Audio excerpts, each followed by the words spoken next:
Avez-vous déjà ressenti cela? Ce froid soudain au milieu d'une conversation ordinaire. Le monde s'arrête une seconde. Et dans votre tête résonne une seule pensée assourdissante. Vous avez déjà été ici. Vous avez entendu ces mots. Vous avez vu cette lumière tomber exactement de cette façon. Cet instant se répète. Et ce n'est pas un hasard.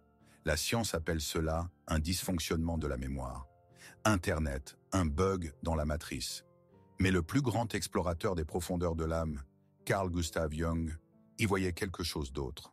Pas une erreur, mais un message. Il nous a laissé une carte pour lire ces messages, et le nom de cette carte est la synchronicité. Au cours de l'heure qui suit, nous n'allons pas simplement parler d'un sentiment étrange. Nous allons faire quelque chose de plus. Premièrement, vous comprendrez pourquoi ces moments vous choisissent, vous en particulier. Deuxièmement, vous apprendrez à déchiffrer quelle tâche précise votre âme place devant vous à travers ces répétitions. Et troisièmement, vous verrez comment transformer ces bugs effrayants en votre boussole personnelle, indiquant le chemin vers la plénitude. Si vous êtes prêt à cesser d'être le spectateur de votre vie pour en devenir l'interprète, notre plongée commence. Maintenant, le bruit s'estompe. Revenons à cet instant. Il arrive toujours sans prévenir, comme une fissure infime dans le verre lisse du quotidien que vous seul pouvez voir. Le monde ne change pas, mais votre perception du monde, elle, change radicalement. Une intimité étrange, presque insupportable, avec le moment présent s'installe. Vous savez quel geste votre interlocuteur va faire, avant même qu'il ne le fasse. Vous savez quel sera le mot suivant, une fraction de seconde avant qu'il ne franchisse ses lèvres. Vous êtes comme un fantôme du futur, piégé dans le présent, contraint de regarder la rediffusion d'une scène dont vous vous souvenez non pas avec votre esprit, mais avec tout votre être. Et à cette seconde, vous êtes absolument seul, parce qu'il est impossible de l'expliquer. Vous êtes le seul spectateur dans un théâtre où la pièce se répète uniquement pour vous. Tentez de mettre cela en mots. « Attends, j'ai l'impression que c'est déjà arrivé », brise la magie, la réduisant en cendres de gêne. Le regard en face de vous se remplit d'une perplexité polie et peut-être même d'une inquiétude dissimulée. Et puis vient l'arrière-goût. Le sentiment d'irréalité est remplacé par la honte. Qu'est-ce que c'était? Simplement de la fatigue, un bug neuronal dont parlent les articles de vulgarisation? L'expérience la plus profonde et mystique de votre tête est réduite au niveau d'un symptôme fâcheux, vous faisant douter de votre propre santé mentale. Et vous vous taisez en portant ce secret au plus profond de vous-même, où il pèse comme un fardeau lourd et incompréhensible. Et si dans ces moments d'étrangeté solitaire, vous avez déjà douté de votre propre raison, écoutez-moi maintenant. Permettez-moi de vous dire directement, et avec une certitude absolue, ce que vous ressentez n'est pas un signe de pathologie. C'est son contraire absolu. C'est le signe d'une sensibilité qui s'éveille. Votre psyché ne se brise pas. Elle devient plus fine et plus précise. Elle commence à capter les courants qui passent sous la surface de la réalité ordinaire, tel un sismographe qui enregistre une secousse souterraine bien avant que les autres ne la ressentent. Vous ne devenez pas fou. Vous commencez à percevoir une couche plus profonde de l'univers que la plupart des gens ignorent, simplement parce que leurs outils de perception sont trop grossiers. Vous n'êtes pas brisé, vous vous éveillez, et cet éveil est rarement confortable. Il commence presque toujours par un sentiment de désorientation et de rupture avec le monde familier. Il se ressent comme de la solitude précisément parce que vous êtes peut-être le premier à vous réveiller dans une pièce remplie de dormeurs. Cet inconfort, cette anxiété que vous ressentez, ce n'est pas le symptôme d'une maladie. C'est la douleur de la croissance que ressent la conscience lorsqu'elle commence à dépasser ses anciennes limites. Et chaque éveil commence par une question qui met le monde sens dessus-dessous. Maintenant, imaginez un instant que ce sentiment n'est pas un écho du passé, mais un murmure du futur. Et si ce n'était pas vous qui vous souveniez, mais votre version future, plus complète, celle qui a déjà parcouru ce chemin, résolu toutes les énigmes et acquis la sagesse, qui vous envoyait un signal dans le présent? Imaginez que votre essence future regarde la ligne de votre vie comme une carte. Elle voit les bifurcations, les tournants, les moments où un seul faux pas ou un seul mot manqué lui ont coûté des années d'errance. Elle sait quelles portes menaient à une impasse et lesquelles menaient à une percée. Et voilà que, voyant que vous approchez d'un tel point nodal, Elle ne peut pas vous crier à travers le temps. Mais elle peut envoyer une onde, une résonance, une sensation de reconnaissance. Un signal qui dit « Fais attention, ici, maintenant ». Dans cette conversation, dans cette pièce, dans cette pensée qui était la tienne, se cache une clé. Ne la manque pas. C'est important. Ce n'est pas un bug. C'est une balise de navigation laissée avec soin pour vous par le plus sage des navigateurs, vous-même. Cette idée peut sembler radicale, voire effrayante. Et c'est naturel, parce qu'elle détruit la vision habituelle du monde, où tous les événements sont liés par une chaîne rigide de causes et d'effets, et où le temps se déplace strictement du passé vers le futur. Ce modèle linéaire est notre confort intellectuel, notre bouclier contre le chaos. Et l'hypothèse d'un « signal du futur » perce une brèche dans ce bouclier, ouvrant une vue sur une réalité bien plus complexe et mystérieuse. Notre esprit n'aime pas de telles brèches. Pour tenter de se protéger, il s'accroche immédiatement à des explications simples et matérialistes qui lui redonnent un sentiment de contrôle. Mais ces explications ne sont qu'un bruit qui étouffe le murmure silencieux du sens. Et pour comprendre ce paradoxe, ce langage secret de l'âme, nous devons d'abord créer le silence. Nous devons endosser le rôle d'un chirurgien impitoyable et retirer avec une précision extrême ces mythes superficiels et matérialistes sur le déjà-vu qui, comme une cataracte, nous empêche que de voir la vérité. Alors commençons par ce que nous dit la science moderne, par ces mêmes explications que vous avez très probablement déjà entendues. Elles sont logiques, matérialistes et très pratiques. La première et la plus populaire, appelons-la la théorie neurologique. Imaginez votre hippocampe, la partie du cerveau responsable de la mémoire, comme un archiviste ultra efficace. Chaque seconde, il reçoit de nouveaux dossiers du présent et y appose le tampon « nouveau ». Ensuite, il vérifie avec les archives du passé. Selon cette théorie, le déjà-vu est simplement une petite erreur bureaucratique. L'archiviste fatigué appose accidentellement le tampon « ancien » sur un dossier qui vient d'arriver. Et votre cerveau, recevant ce document mal étiqueté, rapporte honnêtement « c'est déjà arrivé ». Juste un bug dans le système de gestion des documents. La deuxième hypothèse élégante est la théorie de la perception divisée. Elle suppose que l'information parvient au cerveau par plusieurs canaux simultanément. Et parfois, l'un des canaux subit un retard microscopique. Votre cerveau reçoit le premier signal et le traite. Une fraction de seconde plus tard, il reçoit un deuxième signal en double. Pour la conscience qui a déjà eu le temps de percevoir la première portion d'information, la seconde semble être un vague souvenir de quelque chose qui s'est produit dans un passé lointain, alors qu'en réalité, c'était il y a un instant. Et soyons honnêtes, il y a une certaine beauté dans ces théories. Il est très probable qu'au niveau physique, au niveau du matériel de notre cerveau, quelque chose de semblable se produise. Mais expliquer le déjà-vu uniquement par cela, c'est comme expliquer le sens de « guerre et paix » par une analyse chimique de l'encre d'imprimerie. Oui, vous prouverez que le texte est composé de certains pigments. Vous étudierez la densité du papier. Mais vous ne vous approcherez pas d'1 millimètre de la compréhension de la tragédie d'Andrei Bolkonsky ou des quêtes spirituelles de Pierre Bezoukov. Vous décrirez le support, mais vous manquerez le message. Ces théories décrivent le mécanisme, mais ignorent complètement le sens et le contexte de l'expérience. Elles répondent à la question « Comment ?», mais restent lâchement silencieuses face à la question principale que pose votre âme. Pourquoi ? Pourquoi maintenant ? Pourquoi dans cette conversation ? Pourquoi avec cette personne ? Alors pourquoi cela se produit-il ? Pourquoi à ce moment précis et pas à un autre ? Pour le comprendre, imaginons le déjà-vu non pas comme un bug, mais comme un symptôme. Plus précisément, comme une fièvre de l'âme. Imaginez que vous avez de la fièvre. Votre corps brûle, votre front est chaud, vous avez des frissons. La fièvre est-elle la maladie ? Non. La fièvre est un signal. C'est une réaction saine et puissante de votre système immunitaire à une invasion, à un virus ou une infection qui sont invisibles à l'œil nu.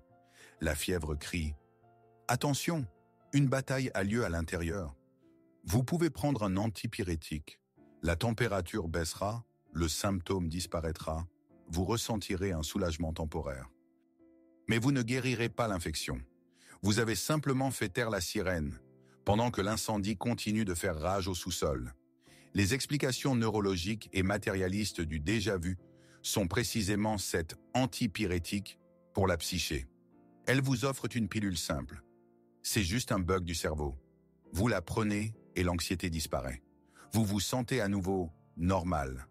Mais vous venez d'ignorer le signal le plus important que votre âme a pu vous envoyer. Le déjà-vu est une telle fièvre de l'âme. C'est le signal que quelque chose d'important se passe en vous, quelque chose qui a atteint son point d'ébullition. Cela peut être un conflit intérieur qui demande de l'attention. Par exemple, entre ce que vous devriez être selon les autres et ce que vous voulez être réellement. Cela peut être une décision qui a déjà mûri au fond de votre inconscient, mais que votre esprit conscient a peur de prendre.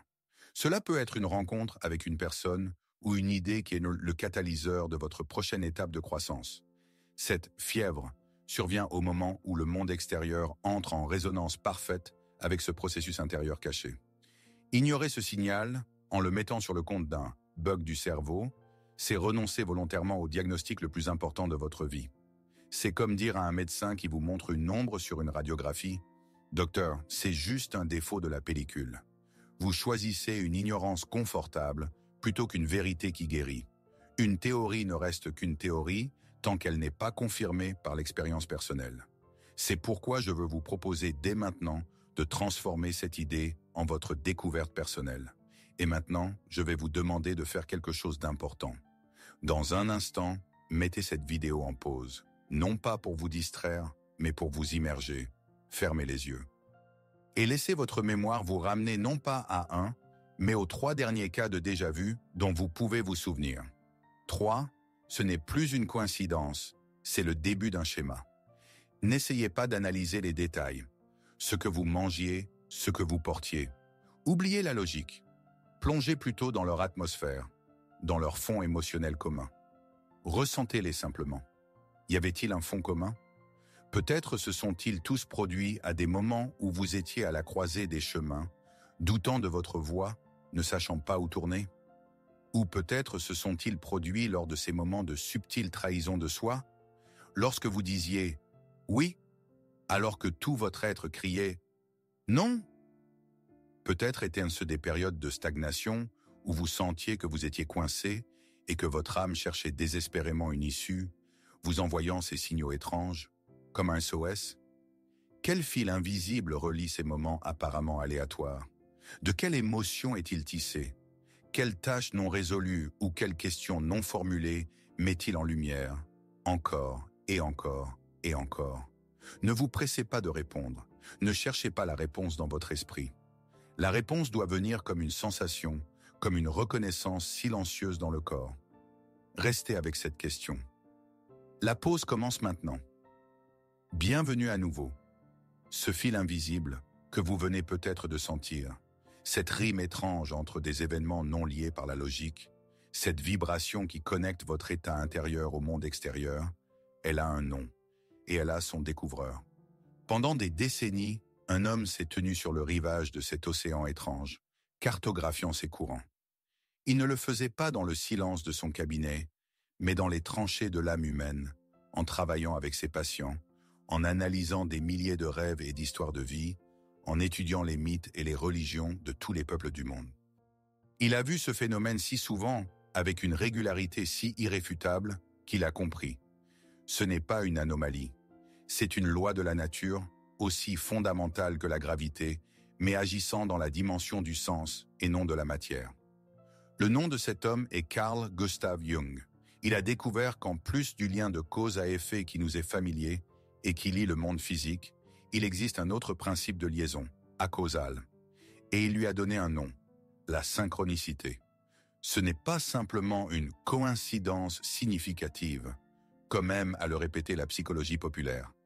Appeler la synchronicité une coïncidence significative, c'est comme appeler la cathédrale Notre-Dame de Paris un tas de pierres. Jung y voyait quelque chose d'incommensurablement plus grand. Il y voyait la preuve que notre espace intérieur, psychique, et le monde extérieur matériel ne sont pas séparés. Ils sont les deux faces d'une même réalité, tissées d'une seule et même étoffe. La synchronicité n'est ni un miracle ni un hasard. C'est la manifestation d'un ordre profond de l'univers qui devient visible au moment où notre âme est prête pour l'étape suivante. C'est le moment où le monde intérieur et le monde extérieur s'alignent parfaitement sur un même axe pour nous indiquer quelque chose de vital. Ce n'est pas vous qui trouvez un sens dans la coïncidence. C'est le sens lui-même qui vous trouve, en utilisant le langage des coïncidences. Que voulait donc dire Jung, ce Christophe Colomb du monde intérieur, par le mot énigmatique de synchronicité, car il l'a défini comme un principe de liaison acausale. Mais pour vraiment comprendre cette idée, nous devons dépasser les définitions sèches et utiliser une métaphore. Imaginez toute la réalité, visible et invisible, comme une gigantesque et infinie tapisserie cosmique. Nous vivons sur son endroit. Ici, tout est lisse, ordonné et, pour la plupart, prévisible.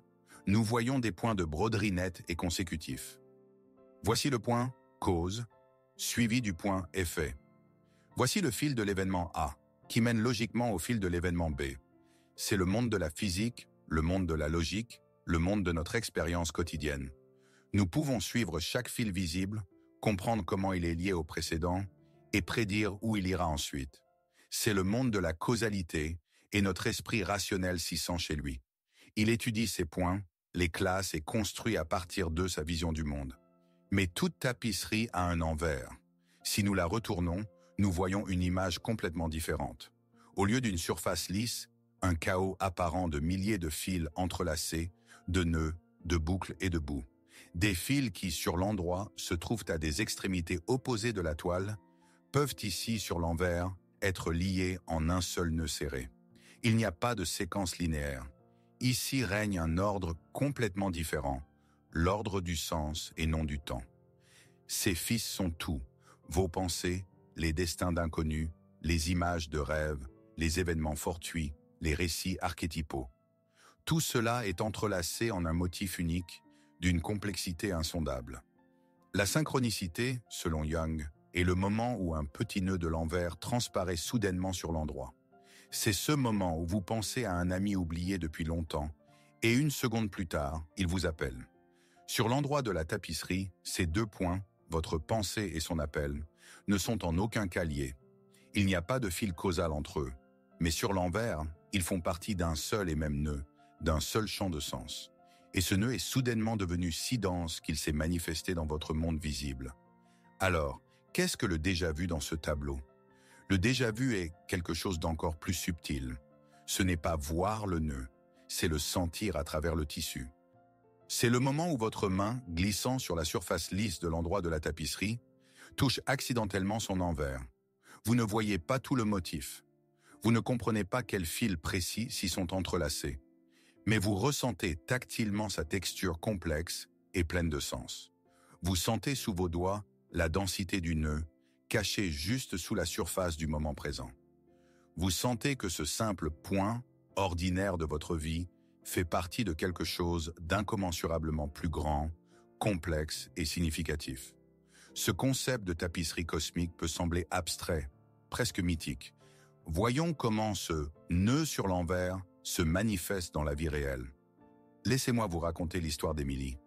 Émilie était une architecte talentueuse. Elle se battait depuis des années sur le projet de ses rêves, un bâtiment de bibliothèque publique qu'elle voyait comme une cathédrale de verre de lumière et de silence. Elle avait remporté une subvention, obtenu un terrain, mais elle était dans une impasse créative totale. Tous ses plans semblaient sans vie, dépourvus de cette étincelle qui vivait dans son imagination. Elle sentait que l'idée clé, le principe organisateur central, était tout proche. Il la narguait, dansait à la périphérie de sa conscience, mais elle n'arrivait pas à le saisir. Les semaines se sont transformées en mois de désespoir. Elle était sur le point de tout abandonner. Un soir, complètement épuisée, elle errait sans but dans la ville sous une pluie fine. Au lieu de rentrer chez elle, ses pas l'ont menée d'eux-mêmes dans une ruelle inconnue, devant la vitrine d'une vieille librairie où elle n'était jamais allée. Sans savoir pourquoi, elle poussa la lourde porte en chêne et entra. Une odeur de vieux papier, de reliures en cuir et de poussière l'enveloppa. Elle marchait lentement entre les hautes étagères, passant ses doigts sur les dos des livres. Elle ne cherchait rien. Elle voulait juste se cacher du monde et de sa propre impuissance. Elle tourna dans un passage étroit au fond du magasin, ou une lumière blafarde du soir filtrée par une haute fenêtre. Et soudain, le monde s'est figé. Ce n'était pas une simple reconnaissance. C'était un déjà-vu assourdissant, dévorant. L'odeur de la poussière, le grincement du plancher sous son pied, la façon dont la lumière tombait sur les dos des livres, créant sur eux un motif d'ombre, tout cela était familier jusqu'à la douleur, jusqu'au cri. Elle sentait sous sa peau le nœud dense sur l'envers de la réalité. Elle savait qu'elle devait être là, à cet endroit, à cette seconde précise. Sa main, comme guidée par une force invisible, s'étendue d'elle-même vers un mince volume à la couverture délavée, coincé entre deux énormes in-folios. Elle le sortit. C'était un recueil de poèmes d'un poète oublié du début du XXe siècle. Ses doigts ont ouvert le livre d'eux-mêmes à une page au hasard, et son regard tomba sur un vers. Étudiant la géométrie silencieuse de la lumière gelée, la phrase a explosé dans son esprit. La géométrie de la lumière gelée, ce n'était pas juste une belle image, c'était tout le concept. La structure d'un flocon de neige, les rayons de lumière se réfractant dans des panneaux de verre sous différents angles, selon la saison. L'ordre né d'un chaos apparent. La bibliothèque comme un cristal où le savoir est gelé dans les livres et la lumière, l'architecte principal. Tout s'est mis en place. Une larme a roulé sur sa joue, non pas de désespoir mais d'une gratitude bouleversante. Elle avait trouvé sa clé. Ou plutôt, la clé l'avait trouvée. Cette histoire est magnifique. Mais quel rapport a-t-elle avec vous et vos étranges moments de répétition qui vous isolent? Le rapport le plus direct. Parce que la clé pour déchiffrer votre expérience réside dans la compréhension exacte de ce qui est arrivé à Émilie. Analysons cela avec une extrême attention. Quel était le message pour elle? Était-ce le sentiment étrange lui-même, le grincement du plancher, l'odeur de la poussière? Non, ce n'était que le décor. C'était la scène. Le message était la phrase dans le livre, la géométrie de la lumière gelée. Le déjà-vu lui-même n'était pas le message, mais le mécanisme de livraison. C'était la force mystérieuse qui l'a arrêté au bon endroit, au bon moment, et a fait que sa main se tende vers le bon livre. Le déjà-vu était le pointeur, pas la destination, et c'est là que se cache l'aperçu le plus important pour vous. Votre âme, votre moi profond, ne vous parle pas directement. Elle respecte votre libre arbitre. Elle ne peut pas simplement vous mettre une pensée dans la tête. Tu dois démissionner de ce travail ou parle à cette personne. Au lieu de cela, elle agit comme un navigateur de génie. Elle vous amène à l'étagère de livres de votre vie, à une conversation spécifique, à une situation particulière. Et à ce moment-là, elle vous fait ressentir un déjà-vu puissant et inexplicable pour que votre main se tende d'elle-même, pour que vous fassiez attention. Ce livre vers lequel la main d'Émilie s'est tendue, c'est votre déjà-vu. Mais le message n'est pas le livre lui-même, mais ce qu'il y a à l'intérieur. Il en va de même pour vous. Le message n'est pas le déjà-vu lui-même, mais la conversation, la pensée, le lieu où il vous a surpris. Si vous ressentez un déjà-vu au moment où votre ami prononce la phrase « Tu as toujours eu peur de prendre des risques », alors cette phrase est le livre que l'univers vous tend. Si le déjà-vu vous saisit lorsque vous regardez le bâtiment de l'ancienne université que vous vouliez autrefois terminer, alors ce bâtiment est le livre. Arrêtez d'analyser le sentiment lui-même. Commencez à analyser le contexte dans lequel il se produit. Le déjà-vu est un marqueur cosmique. C'est une enseigne au néon de l'âme qui s'allume soudainement au milieu d'une journée grise et crie « Regarde, écoute, ce qui se passe en ce moment même, cette phrase, cette pensée, cette image, a une importance colossale, décisive pour toi. Ne le manque pas. » Ce n'est pas un écho du passé, c'est un phare de navigation indiquant un trésor enfoui dans le moment présent. Maintenant que vous comprenez ce mécanisme, que vous avez cette clé en main, utilisons-la. Revenons à votre dernier déjà-vu une fois de plus. Une dernière fois, mais la plus importante. Mais cette fois avec une intention complètement différente. Nous n'allons plus scruter le sentiment étrange lui-même. Nous allons regarder là où il pointe. Fermez à nouveau les yeux, si c'est plus confortable pour vous. Remémorez-vous cette scène. Et maintenant, posez-vous une nouvelle question, la seule qui soit juste. Si le sentiment lui-même n'était qu'un pointeur, un doigt tremblant indiquant à travers le tissu de la réalité, alors sur quoi pointait-il exactement? Quel livre se trouvait sur l'étagère à ce moment-là? Qu'est-ce que c'était? Était-ce un mot prononcé par votre interlocuteur qui a résonné comme un gong silencieux, en écho avec une partie oubliée de votre âme? Était-ce une pensée fugace dans votre propre tête? Un doute, un espoir, une peur, qui à ce moment-là est devenue assourdissante? Peut-être que le pointeur était la personne en face de vous et que sa présence dans votre vie à cette période avait une importance cruciale que vous aviez ignorée jusqu'à présent. Où était-ce le lieu? Un coin de rue, une pièce, un paysage qui n'était pas simplement un décor, mais un symbole de votre état intérieur actuel, que ce soit une impasse ou un pressentiment de liberté. Arrêtez de penser au déjà-vu comme à un événement. Commencez à le voir comme le titre d'un chapitre que vous devez lire. Qu'était-il écrit sur cette page? Et lorsque vous sentirez cette réponse, même si elle est vague et intuitive, je vous invite à faire quelque chose de plus que de la garder pour vous. Je vous invite à devenir co-auteur de notre recherche commune. Partagez dans les commentaires non pas l'événement lui-même, mais ce vers quoi, selon vous maintenant, votre boussole intérieure pointait. Pas besoin de raconter toute l'histoire. Une seule phrase suffit. Il pointait vers ma peur de dire la vérité. Il pointait vers la phrase « Il est temps de rentrer à la maison ». Il pointait vers une personne que je considérais comme un ennemi, mais que j'ai senti proche. Créons ensemble une bibliothèque de ces livres trouvés par hasard, où chaque entrée n'est pas juste un commentaire, mais une pièce de collection précieuse, un témoignage de la façon dont le sens se ferait un chemin dans notre monde. Votre prise de conscience, qui vous semble si personnelle et unique, pourrait être la géométrie de la lumière gelée pour quelqu'un d'autre, qui erre en ce moment même dans son impasse créative ou spirituelle. Parfois, pour trouver son propre livre, il suffit de voir quel livre quelqu'un d'autre a trouvé. Allumons la lumière les uns pour les autres. Pendant que vous réfléchissez à vos pointeurs, et peut-être que vous les partagez, faisons le pas suivant, le plus important. Nous avons parcouru un long chemin en cette heure, de la perception du déjà-vu comme un bug du cerveau, fâcheux à sa compréhension, comme une fièvre de l'âme, de la fièvre au pointeur cosmique. Mais maintenant, nous devons accomplir la transformation finale. Nous devons changer notre attitude même envers ce phénomène. Les anciens alchimistes croyaient que pour obtenir de l'or, symbole de plénitude et d'illumination, il fallait du plomb. On ne peut pas créer de l'or à partir de rien. Il faut une prima materia, une matière première, quelque chose de sombre, de lourd, d'informe. Le plomb n'était pas l'ennemi de l'or, mais sa condition nécessaire, son potentiel caché. Le déjà-vu est votre plomb psychologique. C'est la matière brute, non traitée, du sens. C'est ce sentiment lourd, étrange, désorientant, qui semble être une anomalie, une erreur dans le système. Notre première réaction est de nous en débarrasser, de l'expliquer, de le dévaloriser, pour revenir à un état de conscience confortable et lisse.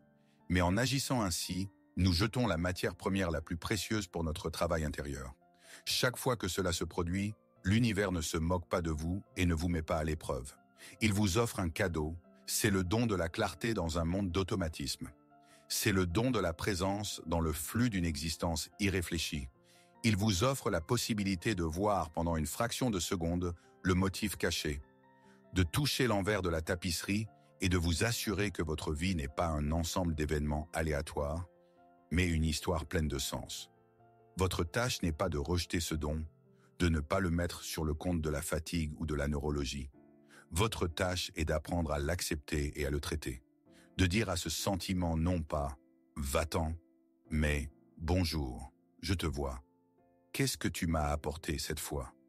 Le déjà-vu cesse d'être un problème à résoudre et devient un enseignant à écouter. Ce n'est plus une anomalie à éliminer, mais un outil à maîtriser. Votre tâche est de devenir l'alchimiste de votre propre âme, qui voit dans le plomb le plus sombre la promesse de l'or pur. Mais comment accepter ce don? Comment commencer le traitement alchimique de ce plomb psychologique? Le premier et le plus important pas est un changement fondamental de focus. Vous devez comprendre que tout le travail se fait non pas à l'extérieur, mais à l'intérieur. Arrêtez de chercher les causes à l'extérieur. La réponse se trouve sur la même fréquence que la question.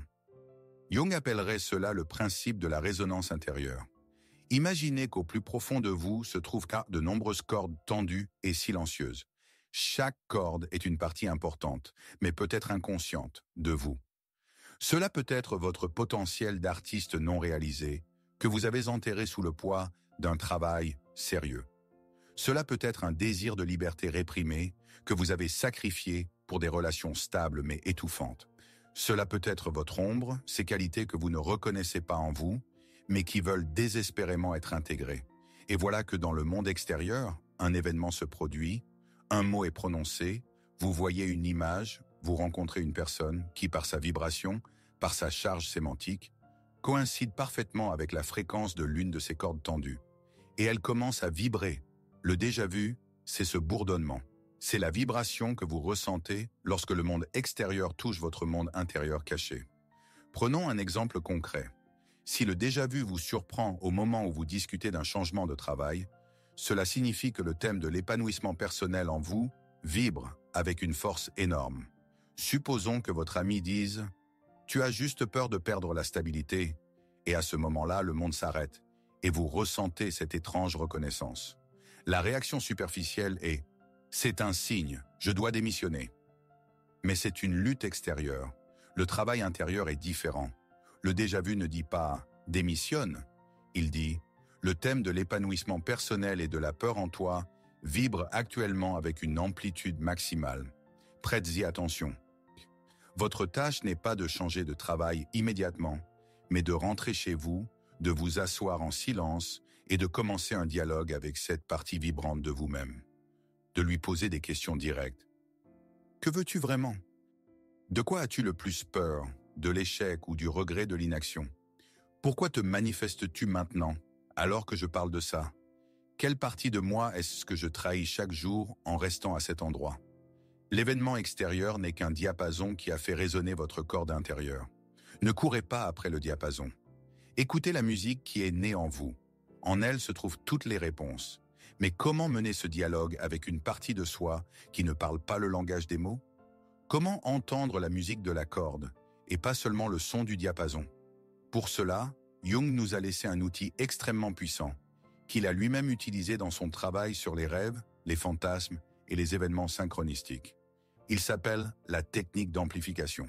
Ce n'est pas une analyse.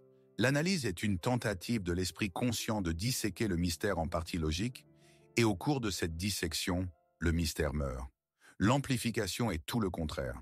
C'est une façon de amplifier le signal de l'inconscient, de l'entourer d'images, de mythes et de métaphores, pour que son sens caché se révèle de lui-même. C'est une méthode de dialogue avec votre inconscient dans sa langue maternelle. Voici comment cela fonctionne en pratique. La prochaine fois qu'un déjà-vu se produira et passera, ne le balayez pas d'un revers de main et n'essayez pas de l'oublier. Au lieu de cela, trouvez dès que possible 15 minutes de silence. C'est un temps sacré. Le temps de l'alchimie. Prenez un journal ou simplement une feuille de papier. D'abord, dans un premier paragraphe, décrivez simplement et sèchement la situation. Les faits. J'étais au bureau, je parlais avec un collègue d'un nouveau projet.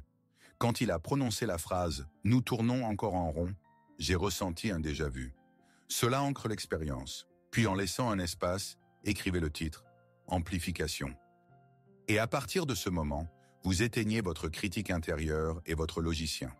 Vous devenez un poète, un mystique, un interprète de rêve. Et vous commencez à vous poser des questions par écrit en notant les toutes premières réponses qui vous viennent à l'esprit, aussi étranges qu'elles puissent paraître. À quoi cela ressemble-t-il? Pas « pourquoi est-ce arrivé ?» mais « à quoi cela ressemble-t-il » À un disque rayé? À un écho dans une salle vide? Au jour sans fin? Notez la première image qui vous vient à l'esprit. Si c'était un rêve, que signifierait-il? Cette question vous fait instantanément passer du mode réalité au mode symbole. Un rêve où je tourne en rond au bureau pourrait signifier que je suis coincé dans ma carrière. Si cette situation, phrase-lieu, était un symbole, de quoi serait-elle le symbole? Le symbole de mon impasse créative? Le symbole de mes erreurs répétitives en amour? Le symbole de la nécessité de sortir de la routine? Quel conte de fées, mythe ou histoire de film vous vient à l'esprit? Peut-être vous sentez-vous comme Sisyphe qui pousse son rocher? ou comme un héros à la croisée des chemins face à 3 routes? L'essentiel dans ce processus est de ne pas chercher la logique. La logique est le langage de la conscience. Elle est impuissante ici. Laissez votre inconscient parler sa langue. La langue des images et des métaphores. Votre esprit résistera, qualifiera cela de bêtises et de fantasmes. Votre tâche est de le mettre doucement de côté et de simplement noter tout ce qui vient. Vous serez surpris des trésors de sens, des désirs oubliés et des diagnostics précis qui se cachent derrière ce court « bug ». Le plomb commencera à se transformer en or sous vos yeux. Cet outil, cette disposition au dialogue, fait maintenant partie de vous, et cela change tout. Parce que maintenant, vous n'êtes plus la victime de sensations étranges. Vous n'êtes pas un observateur passif des bugs de votre propre psyché, ni l'otage de l'anxiété et des doutes sur votre santé mentale. Ce rôle est terminé pour vous. Vous l'avez dépassé. Désormais, vous êtes le détenteur d'un instrument sensible, un baromètre de l'âme. Un instrument qui enregistre infailliblement quand la pression dans votre monde intérieur atteint un point critique, quand un changement important se prépare, quand ce qui est caché est prêt à se manifester. Vous êtes l'interprète des signes secrets de votre propre vie. Vous êtes l'alchimiste qui n'a plus peur du plomb, car il sait comment le transformer en or. Chaque déjà-vu est désormais non pas un motif de peur, mais une invitation. C'est une sonnette à la porte de votre âme qui dit « Vous avez une minute ? Nous devons parler de quelque chose d'important. » Et maintenant, vous savez comment ouvrir cette porte et comment mener cette conversation. Vous connaissez le langage des métaphores, le langage des images, le langage des mythes. Et le plus important que vous devez comprendre, vous possédez tout ce qui est nécessaire pour mener ce dialogue. Vous n'avez pas besoin de gourou, vous n'avez pas besoin d'autorité extérieure pour vous interpréter votre propre vie. Vous avez votre intuition, qui a toujours été avec vous, mais que vous aviez peut-être peur d'écouter. Vous avez votre courage d'être honnête avec vous-même, même quand la vérité est inconfortable. Vous avez un stylo et une feuille de papier, les outils magiques les plus puissants de tous. C'est pourquoi je vous demande, entendez ces mots de tout votre être. Faites-vous confiance. Faites confiance à vos sentiments, même s'ils semblent irrationnels. Ils sont votre boussole la plus précise, et faites confiance à ces moments. Ils ne viennent pas pour vous troubler, mais pour vous guider. Ce ne sont pas des erreurs dans le système. Ce sont ces ajustements les plus précis et les plus attentionnés. Ce sont vos guides fidèles sur le chemin du retour, vers votre véritable plénitude. Nous avons parcouru un long chemin en 7 heures, de la peur de l'inexplicable à la compréhension de son langage. Nous sommes descendus dans les profondeurs pour y trouver non pas le chaos, mais un ordre caché. Revenons au début, à la question même qui vous a amené ici. Alors, que tente de vous dire votre âme à travers le déjà-vu? Après tout notre voyage, nous pouvons répondre clairement et sans l'ombre d'un doute. Ce n'est pas un bug dans le programme de votre cerveau. C'est le point où la carte de votre âme croise le territoire de la réalité. C'est le moment où votre itinéraire intérieur et les circonstances extérieures coïncident avec une telle précision que le monde teinte une seconde comme une corde tendue. Ce n'est pas un souvenir du passé, c'est un rappel de votre destinée. C'est le murmure de votre moi futur qui sait déjà quelles leçons vous devez apprendre et vous pousse doucement vers le bon livre, la bonne pensée, la bonne décision. Ce n'est pas une répétition insensée, vous condamnant au jour sans fin. C'est un acte de la plus grande miséricorde de l'univers. Chaque fois que le monde se répète, il ne se moque pas de vous. Il vous donne une autre chance. Une chance de remarquer ce que vous aviez manqué en avançant en pilote automatique. Une chance de comprendre cette vérité sur vous-même que vous fuyiez depuis si longtemps. Une chance de faire le bon choix là où vous aviez pris un mauvais tournant ou là où vous vous apprêtez à tourner maintenant. Le déjà-vu n'est pas un piège temporel. C'est une porte qui s'ouvre une fraction de seconde pour que vous puissiez voir le chemin vers votre liberté. Et quand vous accepterez vraiment cette idée, non seulement avec votre esprit, mais avec tout votre être, votre réalité commencera à changer. Pas extérieurement, mais intérieurement. Et c'est la seule chose qui compte. La prochaine fois que ce sentiment vous saisira, et il vous saisira, vous ne tressaillirez pas de peur. Il n'y aura pas de sueur froide, ni de pensée paniquée. Qu'est-ce qui ne va pas chez moi? Même, au lieu de cela, à votre propre surprise, un léger sourire pourrait apparaître sur vos lèvres. Ce sera un sourire de reconnaissance. Comme à un vieil ami un peu excentrique qui apparaît toujours sans prévenir pour dire quelque chose d'important. Et à l'intérieur, dans le silence de votre conscience, vous lui direz « Ah, c'est encore toi, je t'écoute. Qu'est-ce que tu veux me montrer cette fois ?» Et à ce moment précis, dans ce simple changement de question, l'alchimie se produira. La peur sera remplacée par la curiosité, parce que vous saurez que ce n'est pas un bug, mais une quête, pas une erreur, mais une énigme. La solitude par un sentiment de connexion profonde, parce que vous comprendrez que ce n'est pas vous qui vous détachez du monde, mais le monde qui entre avec vous dans un dialogue intime et personnel, que vous seul entendez, et le sentiment d'être piégé, d'une répétition insensée par l'anticipation d'une découverte. Parce que chaque moment de ce genre sera désormais pour vous, non pas un mur, mais une porte, derrière laquelle se cache un trésor. Une nouvelle compréhension de vous-même et de votre chemin. Le monde cessera d'être un simple ensemble de faits. Il deviendra vivant, parlant, plein de signes et d'indices destinés personnellement à vous. Et vous apprendrez à lire son langage. Merci d'avoir parcouru ce chemin jusqu'au bout. Et je vous remercie non pas pour le temps passé, mais pour votre courage et votre confiance. Parce qu'il faut du courage pour ne pas rejeter les expériences les plus étranges et les plus subtiles de son âme. Il faut du courage pour remettre en question la vision simple et matérialiste du monde et regarder derrière le voile du quotidien. Ce que vous avez accompli pendant cette heure n'est pas simplement le visionnage d'une vidéo.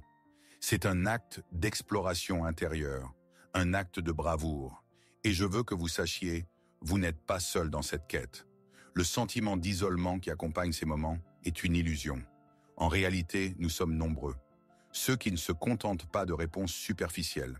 Ceux qui sentent l'envers de la tapisserie cosmique et tentent d'en déchiffrer les motifs. Ceux qui entendent le murmure de l'univers dans les coïncidences fortuites et tentent de déchiffrer son langage. Nous sommes une communauté invisible de chercheurs, dispersés à travers le monde, mais unis par un même sentiment profond. Ce monde est bien plus que ce qu'il paraît. Et votre sensibilité n'est pas une malédiction, mais votre laissez-passer pour ce cercle. Sachez donc qu'en faisant cette plongée, vous avez trouvé votre tribu. Bienvenue dans ce cercle invisible. Notre plongée commune d'aujourd'hui touche à sa fin, mais le voyage lui-même ne fait que commencer. Si cette conversation a eu de la valeur pour vous, si elle a allumé en vous une lumière de reconnaissance et vous a donné au moins une clé pour les mystères de votre âme, je vous demande d'aider cette lumière à se propager. Chaque « j'aime » sous cette vidéo n'est pas juste un chiffre. C'est un signal dans cet immense espace numérique qui dit « Nous avons besoin de plus de profondeur.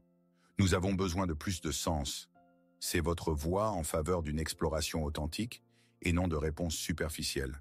Si vous souhaitez recevoir plus de clés, plus de cartes pour naviguer dans votre monde intérieur, abonnez-vous à la chaîne et cliquez sur la cloche. Ce n'est pas juste un abonnement, c'est votre intention de continuer ce chemin, de ne pas manquer notre prochaine conversation, notre prochaine plongée commune dans les mystères de la psyché. Et le plus important, si pendant notre voyage vous avez pensé à quelqu'un en particulier, à un ami, à un proche qui, selon vous, se pose aussi ces questions, ressent aussi ces étranges vibrations du monde, partagez cette vidéo avec lui. Faites-le non pas pour nous, mais pour lui. Peut-être que cette conversation deviendra pour lui ce livre trouvé par hasard, qui lui donnera la clé manquante. Devenez pour quelqu'un celui qui indique le chemin. Merci pour votre pleine présence. Et souvenez-vous, votre vie n'est pas un problème à résoudre, c'est un mystère à vivre.